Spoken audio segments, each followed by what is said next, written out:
Dan, welcome back. How's it going? Good to be here, mate. Thank you for having me back on. No worries. So you're one of two guests that have been on the podcast twice. And obviously the first time we did it remotely when you first set your business up. And you reached out to me a few weeks ago saying, I genuinely think it's right that we do another episode, because when you first came on, it was just yourself. We were obviously working quite closely together after we met. I think it was a live podcast event. And I said before we started recording, that when we first met and we first started working with each other, the first few goals that you set in our sessions were, I want to get to 7 figures and I want to get to 10 heads in my first 2 years of setting up the business. And as much as I'm an optimist and I'm super ambitious, I was like, right, okay, those are big, big goals. We're going to have to really reverse engineer these and actually make sure they're realistic, because so many recruiters I speak to, I want to be a millionaire, and business owners that I work with, I want to get to X amount of heads. And I'm like, right, it's all well and good. Why and how we're going to get there, but we're pretty much there, right? Yeah, not even 2 years into the journey as of yet. So I think we're 19 months in, and we are sitting at 11 heads, and just shy of 7 figures. Fingers crossed. Touch wood this unreal, year. Man, unreal. Yeah. So in today's episode, for people listening into this, when you reached out to me a few weeks ago, this is what I love about you. It's not just you wanting to come on and say, this is how great I'm doing, but you're part of some recruitment communities with solo founders and aspiring founders that want to scale.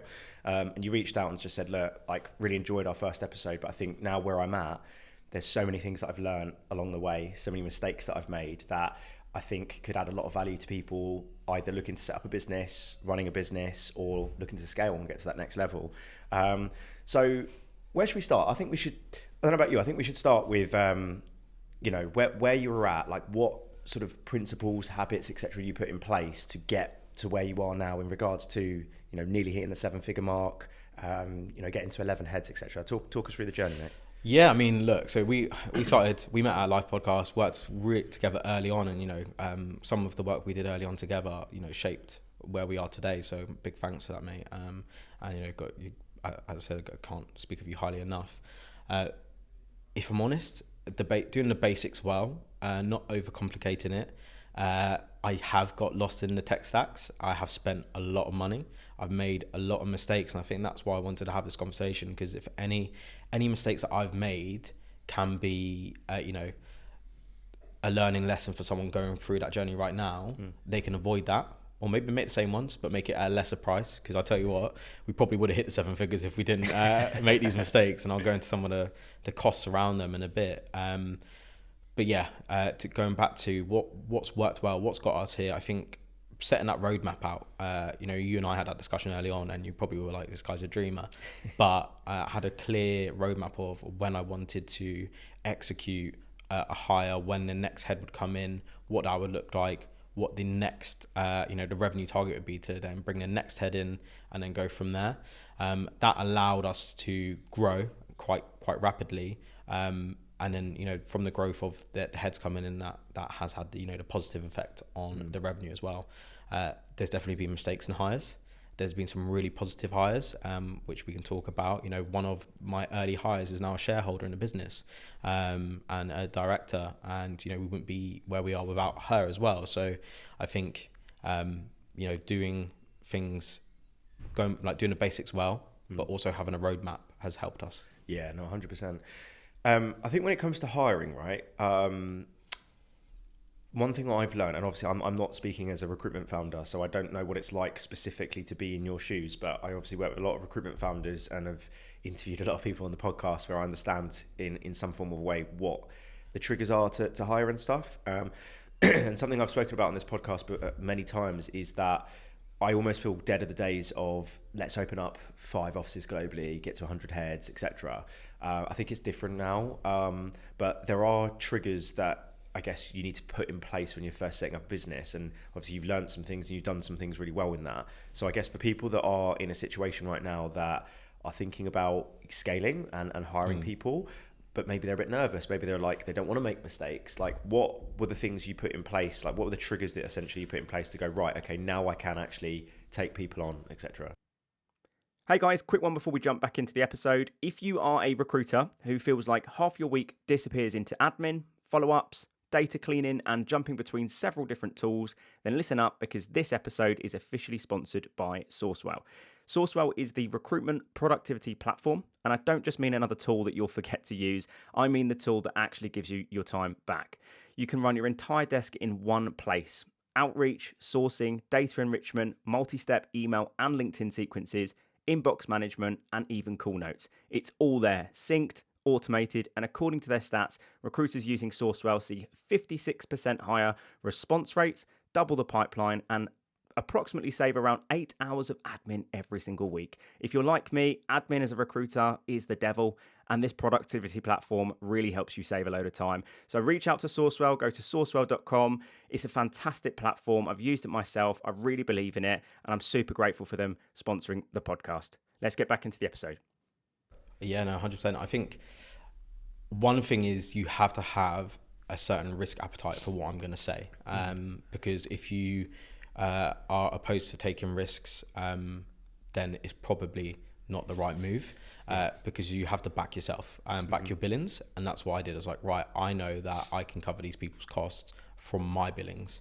But the way I looked at it is adding the heads in and making sure that there was a quarter or 3 months of cash flow in the bank. So there is, for example, if our running costs was at the time, 10K a month, then I would make sure that there was 30K in surplus cash in the bank. Right. And that way, that gives that person or persons enough time to get up to speed and then hopefully affect the cash flow positively.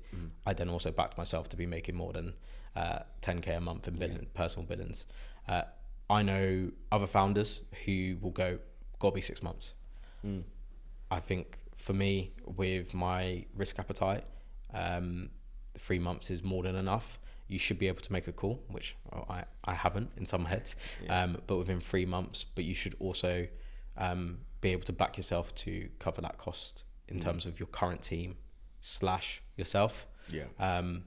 That's just my opinion. And if you're not covering that kind of cost, then it's, I guess, building your desk to it so it's strong enough to bring those hires in. So when it comes to like the revenue aspect, I don't know if I saw this on a LinkedIn post, but this has also come out from conversations I've had with people recently, where I've been speaking to people and saying, I know someone that wants to set up their own recruitment business, and everyone has said to me, it was like, look, if you're going to set up a recruitment business and it's just going to be you to begin with, the single most important thing you need to be elite at is winning new business. A lot of people, let's say, for example, you work for an established recruitment firm, you've got, your established client base, you have a 12-month period like non-compete, but the relationships are beefy enough that after 12 months you can make some calls and then you've kind of got the relationships there already. I think that you're in a bit of a privileged situation if that is the case, but I think 9 times out of 10, you need to be comfortable to just be able to say, even if you have to do another market for 12 months, be able to get into a situation where you are consistently pulling new jobs. And I remember actually like some of the first few sessions we had, and I was like, so tell me about new business, like how many new jobs have we got? And then you would share your screen and there's like 25 new jobs. And I'm like, Jesus Christ, like, how the hell are you managing that? And then we had to like really prioritize. If you remember, like there was some PSL type things and some portals, and I was like, right, okay, like that's all well and good, but like, is that actually going to be a priority right now? And then because you were so good at that and we'll get onto the being on the phone and building relationships, which is something we spoke about in the last episode. But you were so good at being able to just go out and win new business, focusing on a lot of face-to-face stuff, that from my assumption, from the conversation around like triggers for hire, if you can pull enough consistent, like good jobs, like good quality jobs, not just, a message on an email saying, yeah, ping us some CVs, like actually good, qualified, committed jobs, then surely that's like a decent kind of trigger, I suppose, for you to then look at hiring people. Yeah, no, definitely. No, I it's twofold, right? So you do need to be, in terms of if you're setting up and you're a solo founder, you need to be good at new business. There's no two ways about it. The market's not brilliant. I'd be lying if I was saying like this is a massive cash rich a market at the moment, because it's not. It may be in the US markets, which maybe 2026 plan, but in the UK it's not like a 2022 market. It's not like a 23 market. It's getting better, but it's not as good as it has been. So you have to be able to do new business. clients can turn a tap off on jobs at any time. So you need to be able to replace that in your pipeline. And you're 100% right. If you've got a good pipeline, you can then go, right, can I bring in somebody that maybe is a 180 to start doing fulfillment? And that's one of the first things I did. So I brought in a 180 to help me with fulfillment, because I backed myself to get the jobs on. But I tell you what, I'm not great at fulfillment. Luckily I brought some great people into the business that helped me with that early on. And yeah, that I do agree. If you've got a good pipeline and you can get a steady flow of jobs and vacancies in, then that's I want to dig into your ability to win new business, because I think if I'm a listener listening to this right now, I would probably be thinking, how do you win new business? Before we get onto that, remind me, make sure I don't forget. You did take on someone 180, and was it on a fixed term contract or something? It was an ex-colleague of yours. I've spoken to so many people and worked with businesses where I've said that your business could do with 180, but I know that's a bit of a contentious subject in recruitment, and there's, I guess, an element of risk involved. What was your experience with that 180 model? I mean, it worked well for me because I was juggling the nuances of running a business, and learning about tax, learning about cash flow management, learning about everything that comes with it, and to then go and do a in-depth search, which probably isn't my strength. I needed some help, and bringing that 180 in literally changed the game. Was probably an earlier hire than expected, but needed. And shout out to Pat, because she really, really helped us in the early days, and she's living in Cyprus now. I'm living the dream. I think she's actually, she works for solicitors out there, but during that time, we managed to give her an opportunity where she could move and travel, because it was a fully remote role, and it helped her, but it also helped us set the foundations. So it was a really important hire for us. Yeah, absolutely. And correct me if I'm wrong, but now everyone's 360 in the business? No. So we have 7 360s, 2 180s, and then 1 marketing, 1 admin. Oh, right. Okay. So tell us a little bit about how that's going with the 180 piece, because as I said, mate, like a lot of businesses I speak to, when I go in, and again, from an external perspective, and you understood this when I worked with you, I see things very differently because I'm not in the trenches with you guys all the time. So I can oversee things and go, well, that person's really good at winning new business, but the minute they have, I was the exact same as you, the minute I have to sit there and search through the CRM or do a LinkedIn project, like my brain just shut off. Like you give me a list of candidates to qualify. I'm the best at qualifying candidates, generating leads, getting valuable insights about the market, but doing the actual search, I found mind-numbingly boring. But one of my first ever hires, he found that fascinating. He would sit there and just go through the CV, and he was so good at it, and that's why we worked so well together. But again, like I said earlier, I think, and I understand it to an extent, that a lot of founders think that that's a bit of a risk. I think it really depends on you personally, right? And your level of control, because you do, when you're starting early days, it's your baby, right? You want to protect it at all costs, and you're almost giving a little bit of that to that person that you bring on board, and that trust in that person. Luckily I worked with Pat previously, and I did trust her, and I think it's qualifying that person to come into the business, and if they are good at their role. However, if you aren't good at something, hire someone to do that, because there's no point doing something half-assed when you can do something really well. And if you're like a BD champion, do what you're good at, bring the jobs in, and then get somebody who's great at fulfillment to back you up, and it will be a quicker route to market in terms of getting revenue through the door, but also you're going to be more credible to your clients, because speed to market in terms of CVs going over. If you've got me doing a search, you might be waiting a week. If you've got, like, for example, like Ellie, Robin's great at searching as well, or Ravi, that they will get a short list of 6 CVs within 24 hours. Yeah, I think the 360 job in itself, mate, is such a hard job. Like having to do, and then plus you running the business and doing taxes and stuff, like it is so hard. And it reminds me, actually, in my last job, there's as much as my boss and I had some difficulties, we won't go into that too much. I met his dad, who was the founder of S3, one of the biggest tech recruitment firms in the world, right? And when he came into the office, he never did any public speaking or anything. So when I first met him, I was like, I've got to ask this guy some questions, right? And I said to him, I was like, look, a lot of recruiters these days struggle with the business development aspect. What advice have you got? And he was like, never really been particularly good at that. So what I did was hire someone that was better than me at that. And I was like, right, okay, cool. Like, what about the branding aspect? I know you had your own strategy around marketing. I went, yeah, I was never really good at that. So I just hired someone better than me. And I was like, right. And I was like, what, with respect, what were you good at? And he went, finding people better than me to do the aspects of the business that I wasn't good at. Yeah. And I thought at the time, I was like, right. And as soon as I reflected on it, I went, that's power. Like, someone that can kind of put their ego aside and go, I'm not good at that aspect. I'm going to go and find someone that is better at that so I can focus on what I'm good at.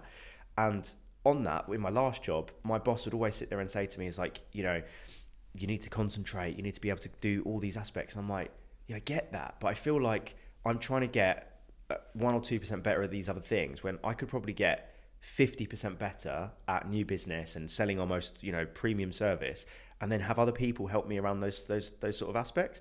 And we went back and forth so many times. And as I said, when I hired my first guy, or, you know, he kind of moved teams into my team, he was my first ever person I managed, and he was so good at delivery, like the best delivery person I've ever seen. He was technically 360, but the first year working with me, he just basically filled all my jobs.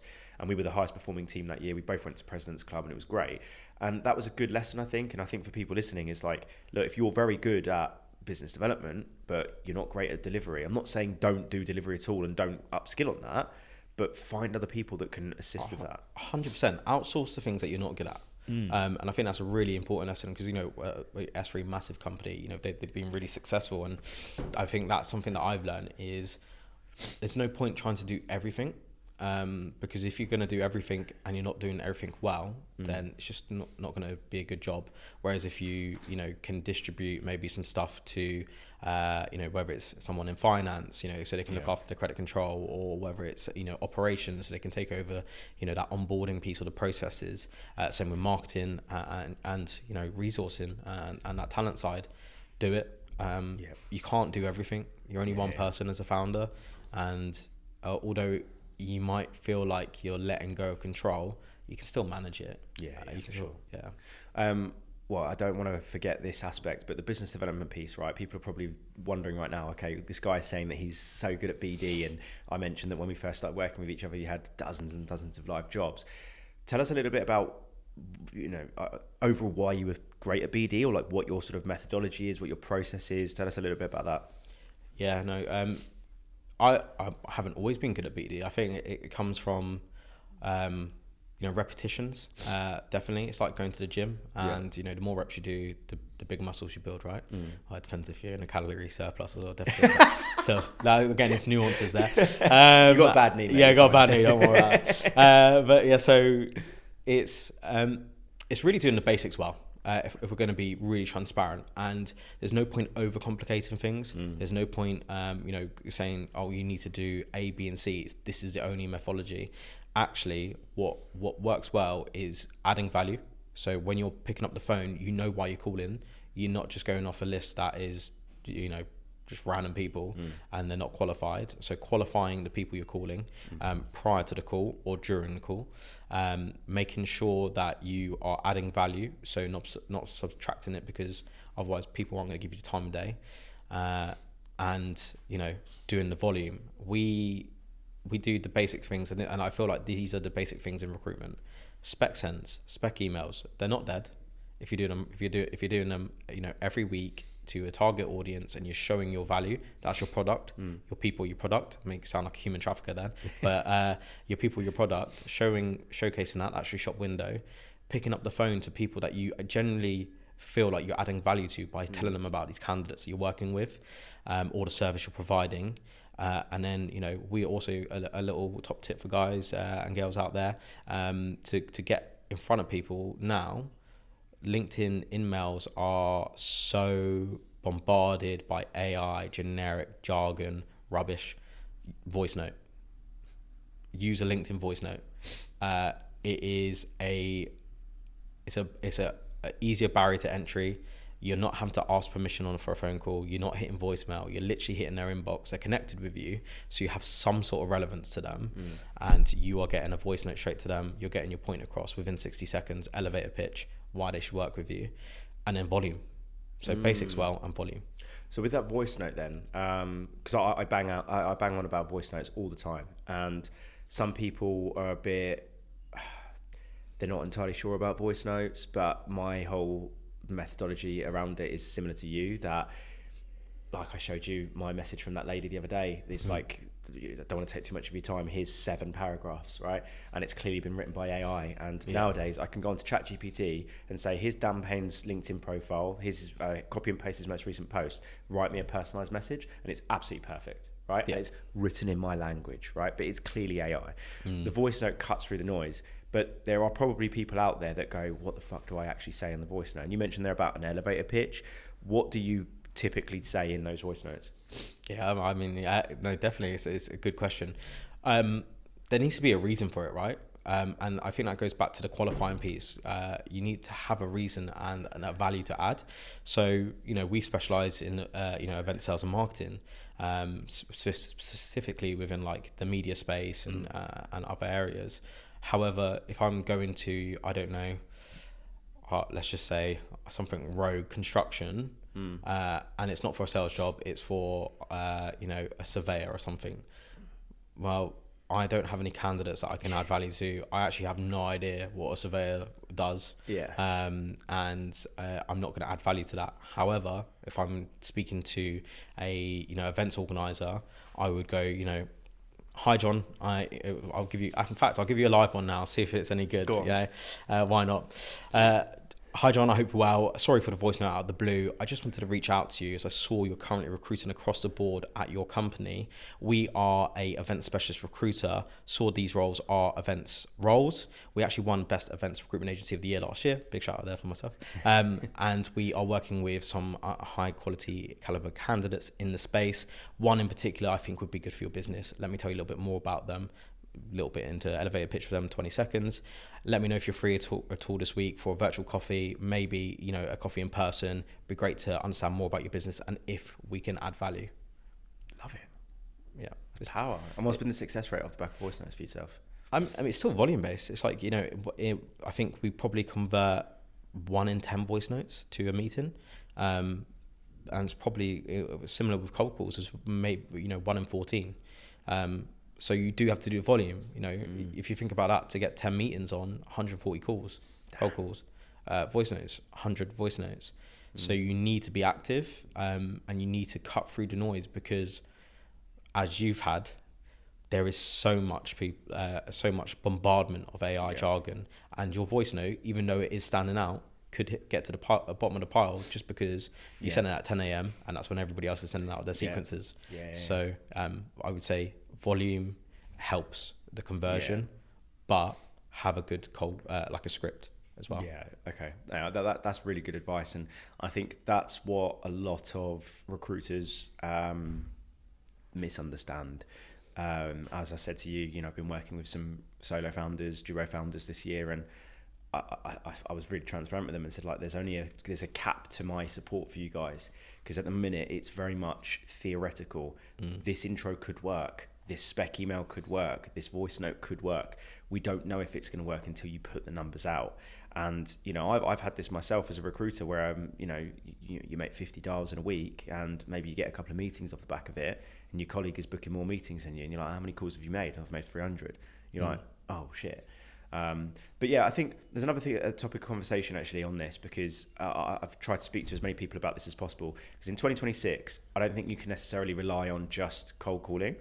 Definitely can't rely just on email marketing and LinkedIn messaging because of what you just said. There's various different things to kind of help to enable the client conversations. What other things have you been doing? So you've done the email marketing, done the voice notes, etc. What else have you kind of done to enable more calls? Yeah, no, definitely. I think, look, you need to do all of those anyway. So they're the basic points. They're Billy basics. If you want to be a little bit more to stand out, you need to be face to face, go and see clients. Not saying going old school, dropping off, gifts at the door, like door knocking. However, what I would say is, if there's industry events, attend them. And, it benefits my industry as well that we're working with. Yeah. Attend you get to meet the decision makers there in person. They're there to network as well. And actually attending events, you'll probably get a lot of ROI, especially as a delegate, a lot of the events that you probably would attend were free. So that, that's a good opportunity to network there, get in front of people face to face and put credibility. Just done that, by the way. I was very cheeky back in the day because my boss was super on us about ROI from certain events, because a lot of the events in the medical devices industry, there was like a fee that you'd have to pay. Yeah. And don't get me wrong, not all of them, some of them were free, but some of the bigger ones and some of the international ones were anything from $250 to £1,000 ticket, right? They were quite exclusive. Where I was quite cheeky, and I think you and I are very similar, we're very relationship orientated. If I'd just done a team build for a company in Europe, and I'd be like, you got any spare tickets? They're like, I could get one. I was like, go on. And I've got some pictures that pop up from like 5-7 years ago.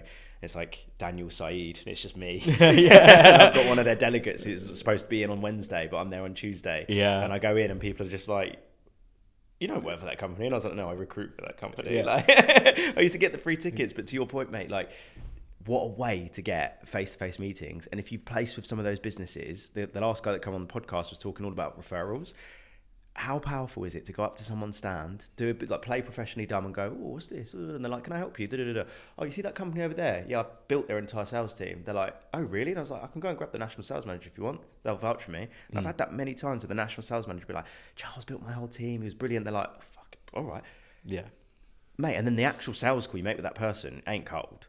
No, like, exactly. They want to get on that call with you. It's credible. Yeah, big time. But yeah, I think when people are in a situation like yourself where they've got a distinguished network and they are going to these events, because I think, mate, that's a really powerful thing that not enough people do. And then you can do those in person. You can host interview days there. You can go and do 10 face-to-face meetings at their stands. You can do client referrals there. There's so much you can do at those XOs, man. Exactly that. And it's not only that, like there's industry events within recruitment that are going to help you. I mean, we met at one. Yeah. Good example. Yeah. And, as I said, the advice and help you gave me early on really shaped where we are today at ARC. So events, 100%. I mean, it's a good one. I mean, I work in the industry, so I do get to attend a lot of events, which is great, and that builds out the network. Then I'm going to say, personal brand as well. LinkedIn, I'm a bit arrogant, call myself the events recruiter. However, I'm pretty good at recruiting in events. So, that's that. I think having a good personal brand, helps you. When I connect with people now, I've got 16,000 followers. People don't go, who's this? They go, fair enough. Actually, somebody credible in the industry is trying to, connect with me. I also put, I religiously put 3 posts out a week.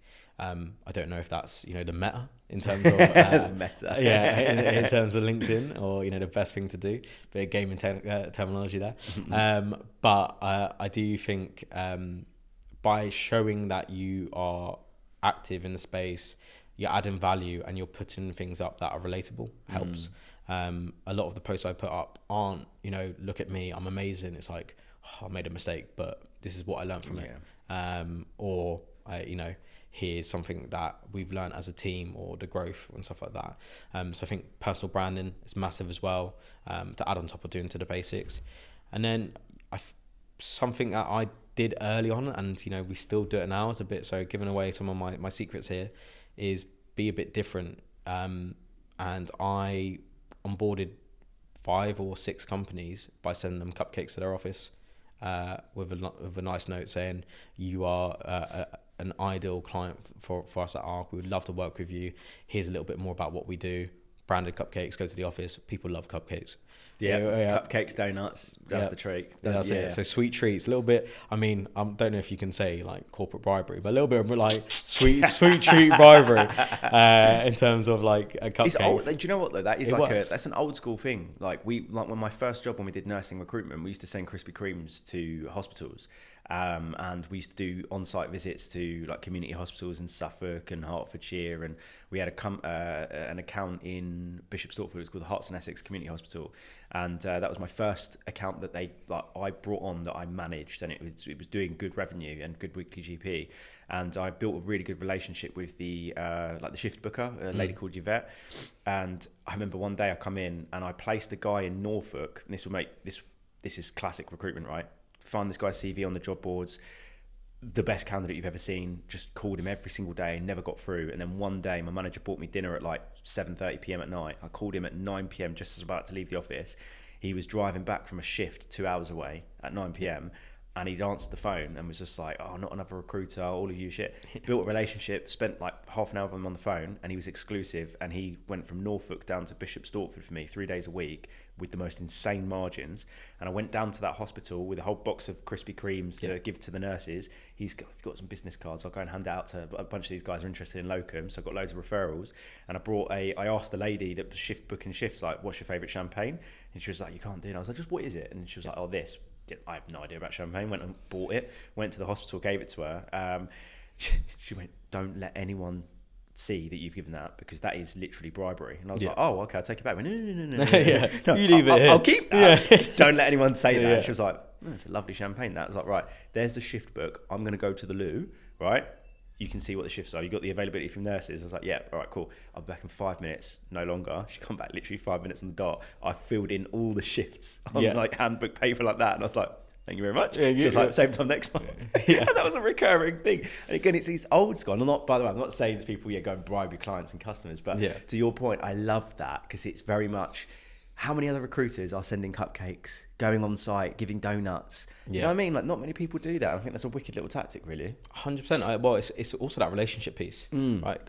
As you just said there, you built a relationship with her, and she, enjoyed your company, and gave you that opportunity. There's too many recruiters that are transactional. Thank you, got the feed done. Speak to you in 3 months' time. Hopefully, I get another vacancy. Well, what are you doing for them in the 3 months that they're not hiring? Add some value. Yeah. Go to their office for a coffee. Yeah. A good example of this is we're based down in Exeter, so in the southwest in Devon. It's pretty far away. Yeah, I've made that drive. You may. Yeah. Long drive with a 6 month pregnant wife and a puppy. Not ideal. No, not ideal. And the trains are expensive. Let's just say that. I'll tell you what. This morning, however. You'll see me in London, You're once a month. All the time, yeah. Yeah, once a month, go and see clients. And, that's an expense to the business, but it's such a worth it expense, because I get to see my clients. I get to shake their hands. I get to, have a catch up. And if I'm honest, I would say my personal clients, about 60% of them, I would say they're friends. And I could, give them, a message on like WhatsApp, Instagram, whatever, and be like, what you up to, fancy going for a beer? And they'll be like, yeah, let's go for a beer.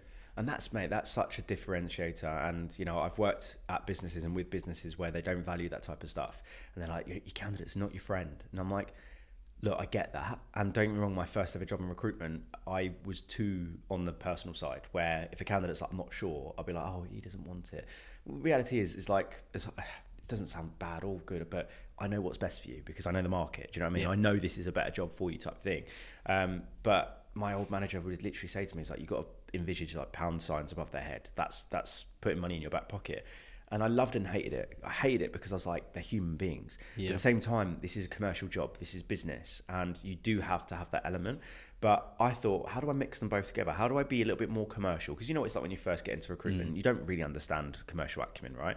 And if you are like you and I, where we are very personable, and we want to make friends with people and get to know the ins and outs of their lives, you have to kind of mix the two together.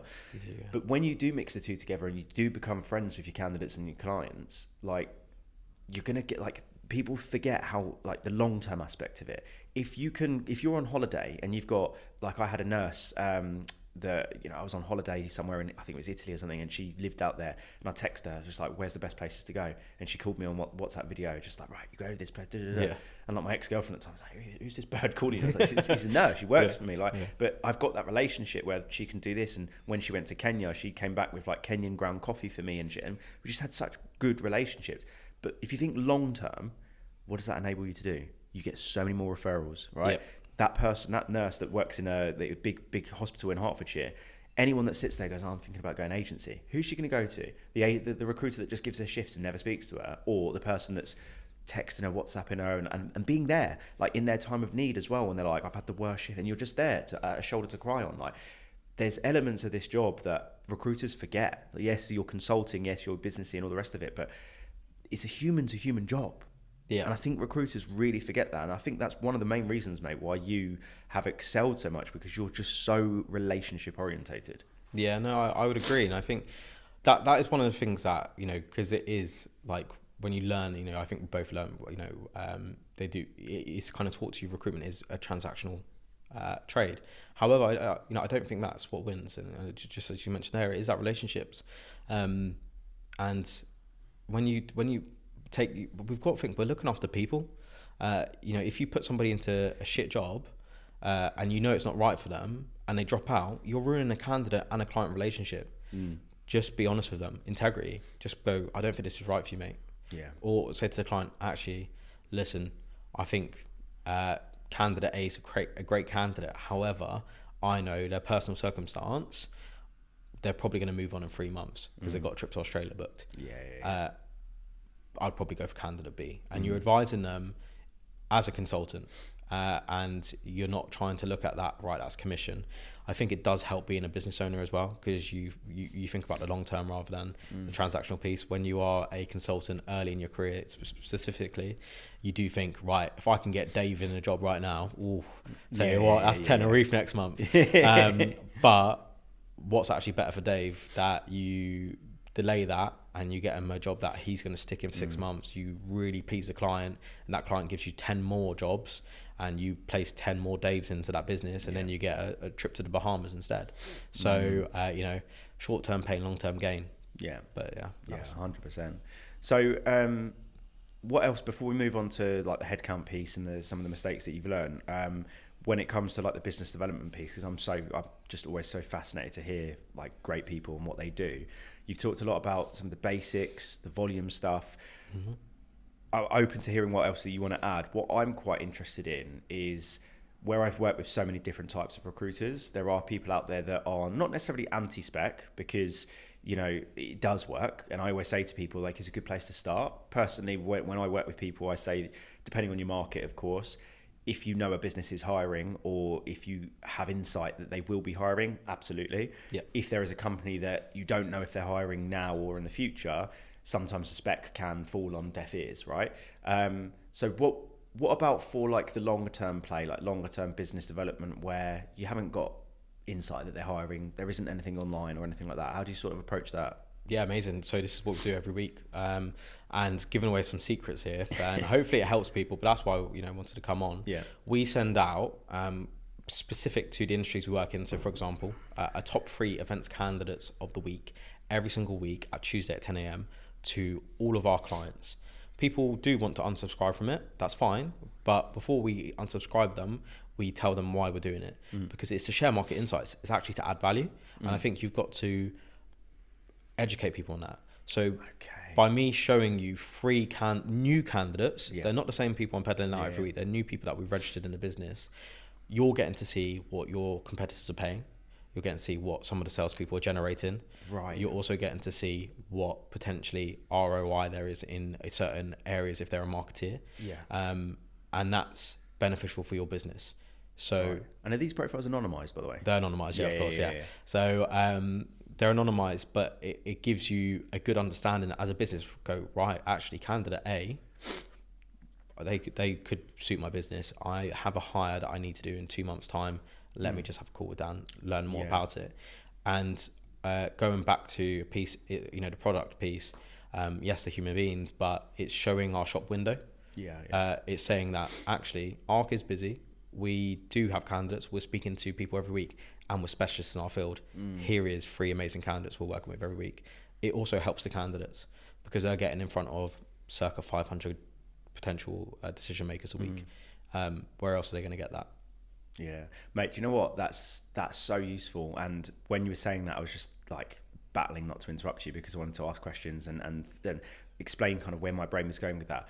So the way I've kind of understood that is a lot of businesses will spec send or like mass send a spec in order to try and get interviews. And don't get me wrong, obviously that's the goal, right? You want people to come back to you and go, they look cool, let's have a chat or whatever. But it's almost going in and reframing it. And the mindset is yes, of course, it'd be great to have conversations, get interviews and do some deals, obviously.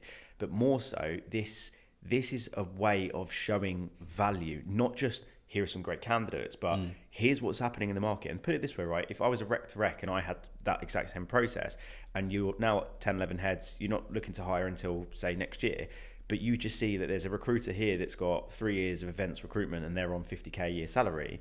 And then 3 weeks later, you're getting the similar types of profiles that are on circa 50K. And you're like, hang on a minute.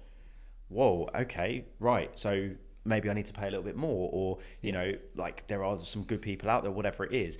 Like it's giving you a bit more of an understanding of like the way the market's shifting. That, let's face it, if you don't actually hire for the next 6 months, the landscape changes so quickly. You're not really aware of what's happening in the market. So I think it's a really interesting way of approaching it, really. Yeah, it's a market insight. It is that, and that's what we use it as. Like it's like business intelligence for our clients. You know, and they, you know, if they went to like a business that provides that intelligence, that data, they have to pay for it, but they're getting it for free for us. And I think it's just that education piece, and educating the client that you're adding value. We also date it. So for example, if it was, you know, going out on the 26th of Feb, it would say the 26th of Feb 26. So they would know that the next week when it goes out and it's March, they're getting, you know, a fresh top 3 candidates of the week. But yeah, that's spec work in that sense. You also, one thing, and the good thing about that is, I think one thing in our industry that is terrible, which I do not condone, is people doing fake specs. Our specs are real because there are 3 new candidates that we work with every week, and it goes back to that relationship piece. We're adding value to our clients and our candidates by doing it. Do not, if you're a recruiter, peddle a fake person, because it ruins your reputation. I had this conversation recently with people, and they were like, what if I don't have another candidate? Can I just like write a bit of a brief? And I was like, look, I'm not going to sit here and tell you how to run your business, right? Personally, I've never done that because ethically, morally, it's just not how I like to do business. What I have done is, if I had qualified a candidate months ago and it's one of them ones where they're not active, but they say, look, if you've got this type of job, like, you know, but I haven't spoken to them in a few months, I'll get off the phone to another candidate, get a shit hot interview lead or a backfill lead. And because I'm a very proactive guy, before calling that candidate, I would then call the client and say, I've spoken to a candidate recently, and there'll be an element of like white lies and a bit of blagging, right? Because I guess you have to in some aspects, and say, you know, I've got this candidate, they've worked in this industry, they sell competitive products, is that someone that you'd like to see? Oh, that person sounds great. And where I tell that to people, and recruiters go, what if the candidate's not interested in it? So that's fine. It's the whole idea is that it's like a master key. It's opened the door for conversation with that client, and I've got something tangible. Then if I speak to the candidate and the candidate goes, do you know what, mate, it's not paying enough, or it's the territory's too big, or, you know, the company's too big or too small, whatever, I can go, cool, no problem at all. Like, and if it genuinely is not a right fit, do you mind me telling the client that I've actually specifically spoken to you? Because what I'd hate to do is go back to the client and just tell the candidate's not interested, and they just think I've blagged them. And because I've got such good, I had such good relationships with the candidates, they're like, yeah, that's absolutely fine. And I've told them the name of the business, and they're not going to go behind my back. Never had that, because again, the relationship was so solid. Then when I go back to the client and say, hey, Dan, look, so I spoke to the candidate. Lady's name is Sarah. She works for Johnson & Johnson. You can see her on LinkedIn. I'll be honest with you, mate, she's on 60, you're only offering 50, she's got an on-target earnings of 100, yours is only 90, the territory she does is just London, yours is London, Hertfordshire, so I'll be honest, it's just not going to be a fit, but on paper, do you think this person would be a good fit for your business? Oh yeah, 100%, cool. Well, I've got a short list of other people, so how about we set up a commercial conversation, get some terms in place, and I can go to market, and they're like, absolutely. And that way, you've got credibility from the client, they don't feel like you've blagged them, right? They know that that's the type of person, so you kind of already got a bit of an understanding, and now you can move to the next phase of having an actual job qualification call, not just going off of we're looking for this type of person, actually getting a good committed job and getting some terms of business. So that way, I'm not just sending you anonymous profiles and having my fingers crossed. Yeah, no, 100%. And not only that, and you're going back to the candidate and you're telling them about the business, and you're going back, it's a market insight. 100%. Actually, you know, you really are interested in this caliber of candidate, but they're on 60K.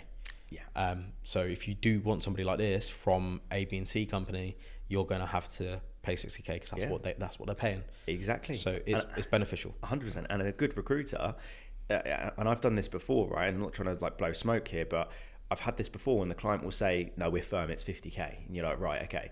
Are you happy to miss out on that, like the Sarahs of the world by just sticking at 50? And they're like, well, not really, but that's the budget. And I was like, okay. Let's just think hypothetically, in 2 weeks' time, we've already lost market share to our competitor because we don't have anyone on territory. What would be the process to consider getting some you're going to get additional budget. Well, I have to go and speak to HR or go and speak to this person. I was like, right, why don't we do this then? Why don't we spend the next week and a half, 2 weeks finding some suitable candidates?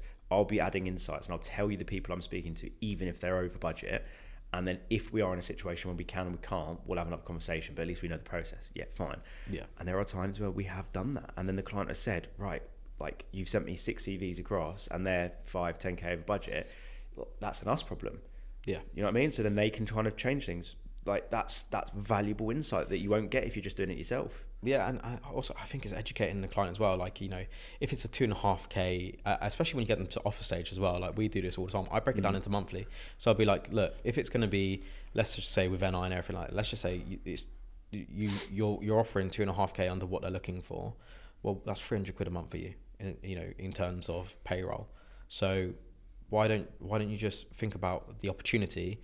Would you rather spend 300 quid a month extra or lose out on a candidate who potentially could generate 400-500 grand for your business? It really depends on what is your ambitions in here. Yeah. And when you break it down into that, and they actually look about, because it does, when you break down salaries, it does feel like massive differences in 2.5 grand and 5 grand, but it really isn't in the grand scheme of things if they're going to add value to your business. Breaking it down into those amounts does help as well. Yeah, hugely, man. There's been so many times where I've had to do that where it's been like 5K. Yeah. And you're just like, you're going to miss out on someone that's going to bring so much revenue to your business, and it's going to shape your company and achieve your company goals. 5K. And then we're going to have to go back to square one again to go and find someone that might not be as good, and we're losing more market share. Like, it doesn't make much sense, but you have to be good at really breaking it down and doing it in a way that isn't coming across with commission breath, like I just want that extra 5K and we've got 20% terms. You need to do it in a much better way. So tell us about, we talked at the start about like triggers for headcount and stuff. Obviously you have, you've had some really good ones. I met Robin earlier. She's obviously shareholder of the business now, director. She's fantastic.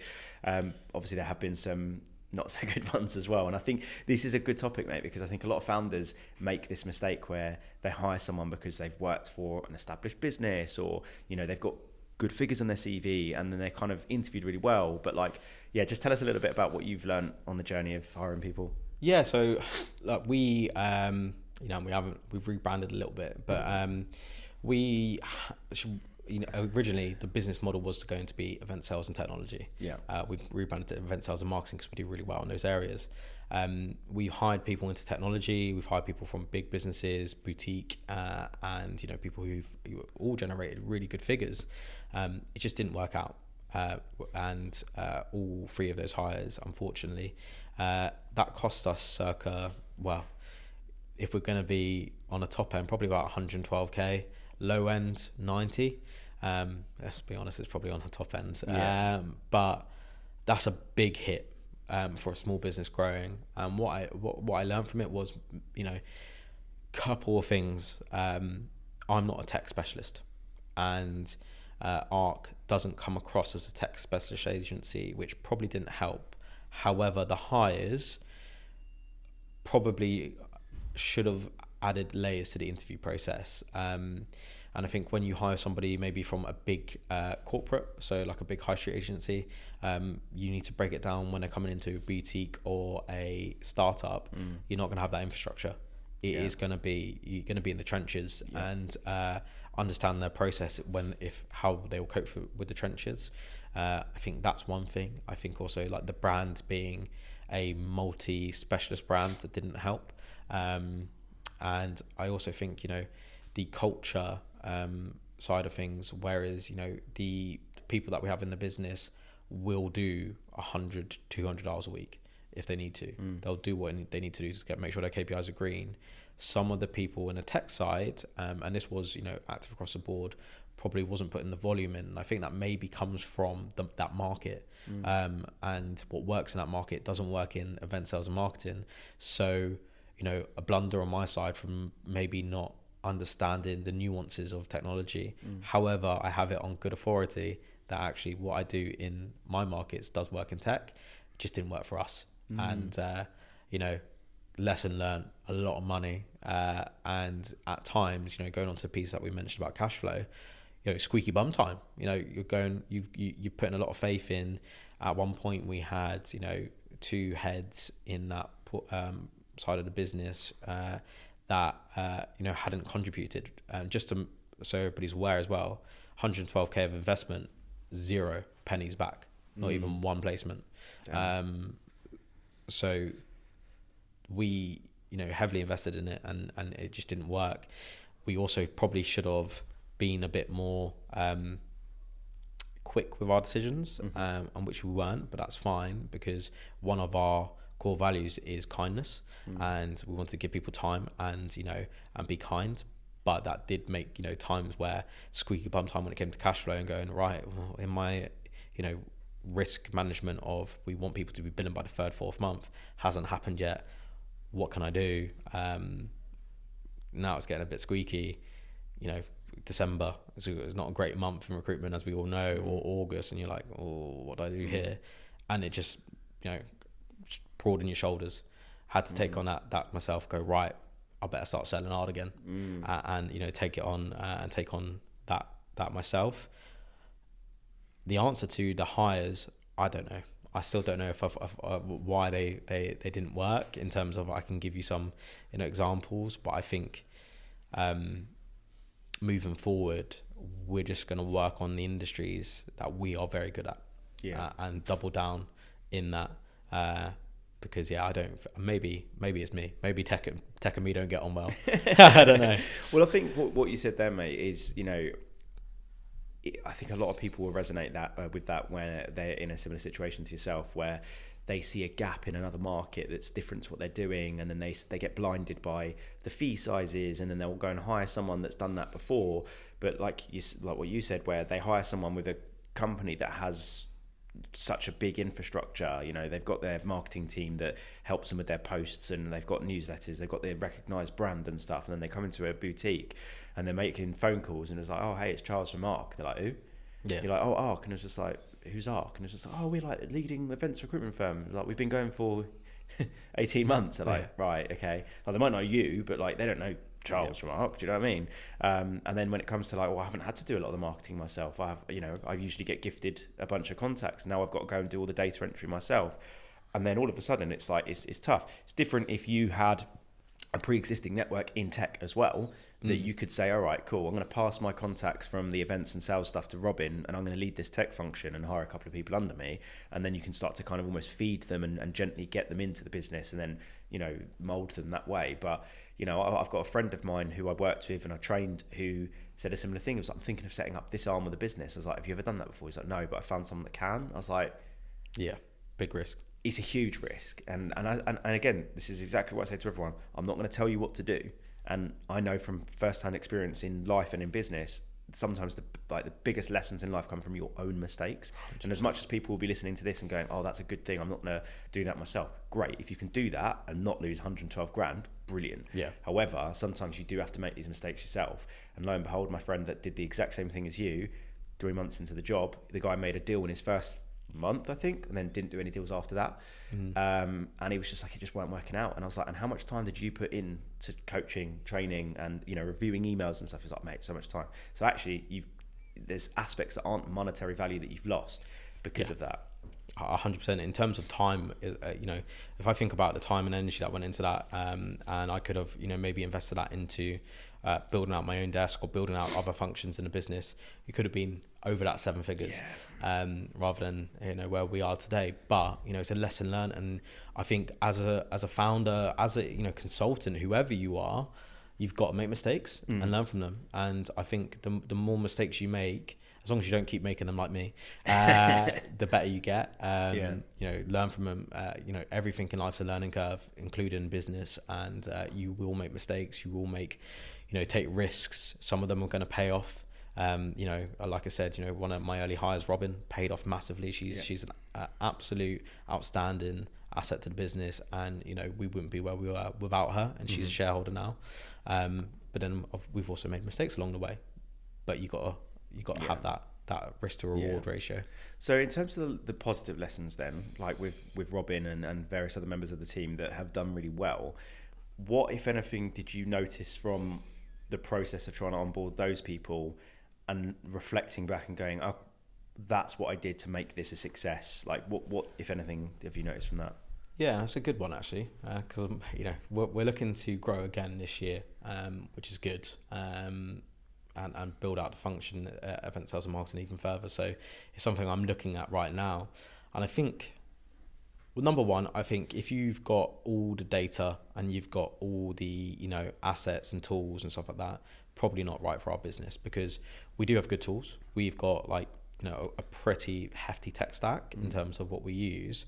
However, you're going to have to be self-sufficient to a certain extent. Yeah. I think proof of building a cold desk in a tough market needs to be there. And for me, a tough market would be 23, 24, and pre-COVID. Yeah.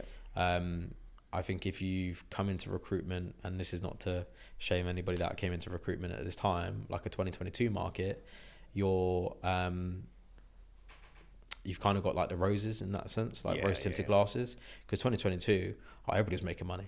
Like you could I was baffled, mate, because like 2020 I think I did 40k that year, which is I've never done that in my entire career, right? Because out of the however many jobs I had, only one stuck, and then fortunately it was a hefty fee. It was a European sales director role on 30% or whatever. Everything else dropped. 2021, the market started to open, but it took some time. And pretty much I had to shift market, and everything I did was essentially net new. And I was like number 2 top bidder, and I left in like November or whatever it was. Then when I moved into L&D, and I'm seeing these 19-year-old kids, with respect, I keep in touch with some of them. I'm listening to their phone calls, and I'm like, the fuck are they doing? Like, yeah, that's not how I've been taught to do things. Like, what? And I'm going over to them, I'm like, what does a candidate actually want? Just a new job. I'm like, that's terrible recruitment. What's going on? Yeah. Boom, there you go. There's a 35k fee. I'm like, what? Yeah. And I'm seeing recruiters do 100k months. I'm like, I've never seen anything. And I'm like, is it just the tech market? I was like, what the fuck? And then after I left that company, I was there for just shy of 2 years. And then because now I'm speaking to such a wide variety of different types of recruitment firms, and they say similar type of thing. And it's like, mate, people would sneeze and put a job. Yeah. And then as soon as I got made redundant, because the market, as you know, like end of 23, the market just started to go like, it's crashed. What the fuck? And it just massively crashed. And then you just saw a lot of the recruiters that were doing recruitment on Teams, like not video, like texting on Teams and taking job qualifications on Teams, and doing a mass email spec out and then saying, yeah, I'm interested, and then setting interviews up and then putting deals through the system without speaking to the client. Like, I'm seeing that shit and I'm like, this is shithouse recruitment. Like, what the fuck is this? So yeah, to your point, mate, I think the good recruiters that obviously made hay when the sun was shining, but even when the markets were tough, I still saw people doing really, really well. Yeah, and there's a different animal, really. 100%. Well, look at a good example is ARC 2024. Like, that's when we launched. I mean, that's not a good market.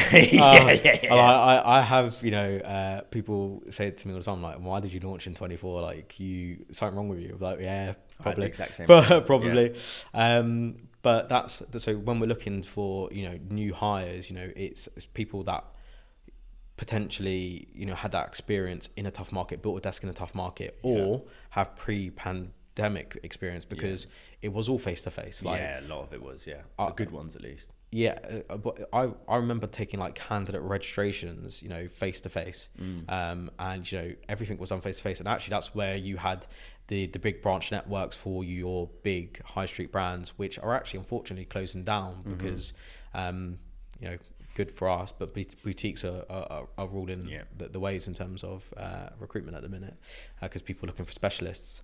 So I think that's one element, recruiting people that have had experience in a tough market, or one thing we're looking at, which I don't know if it's going to work or not, so take it with a pinch of salt, everybody. Recruiting people from a sales background and then teaching them recruitment.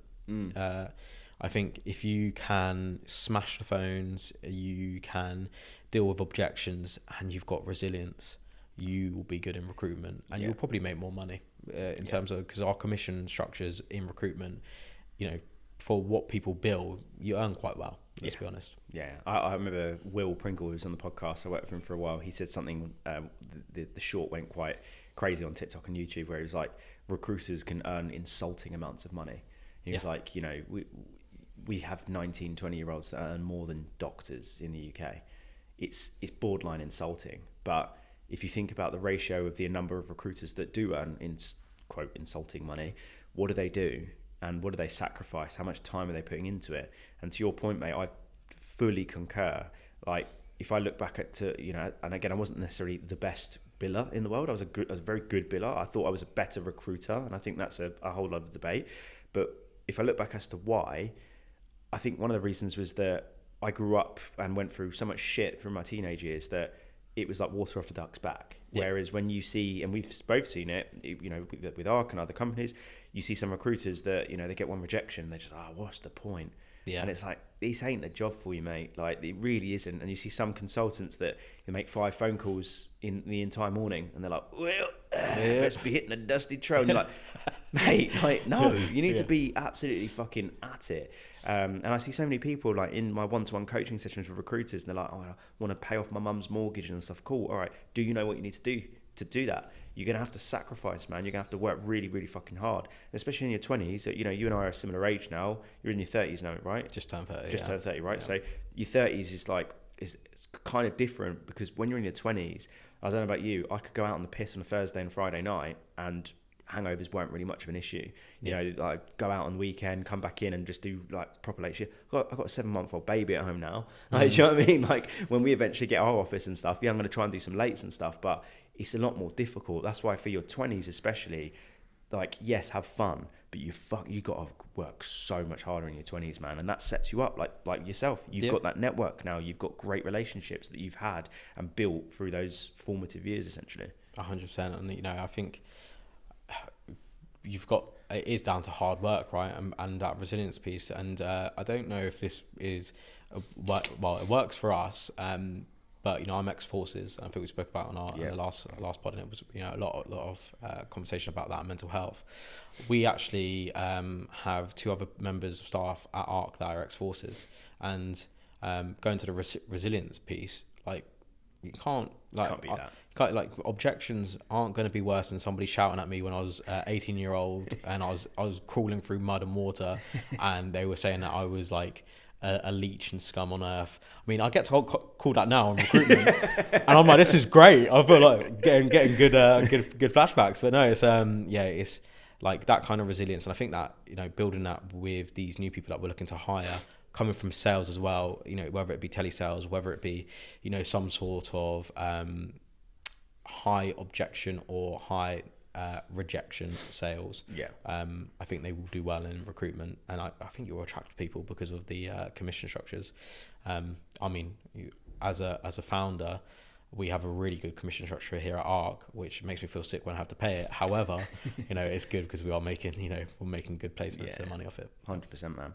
Well, look, I've absolutely loved this. I'm glad that we could do this one in a studio rather than a 720p remote one like we did the first time. But really enjoyed it. But as you know, finish off every episode with the same question. Following this particular episode, how can people get 1% better in recruitment? Definitely, I'm going to say do the basics. Go back to basics, do them well, and you will get better by doing the basics really well. You will get 1% better, and even more than that. Love it, mate. Awesome.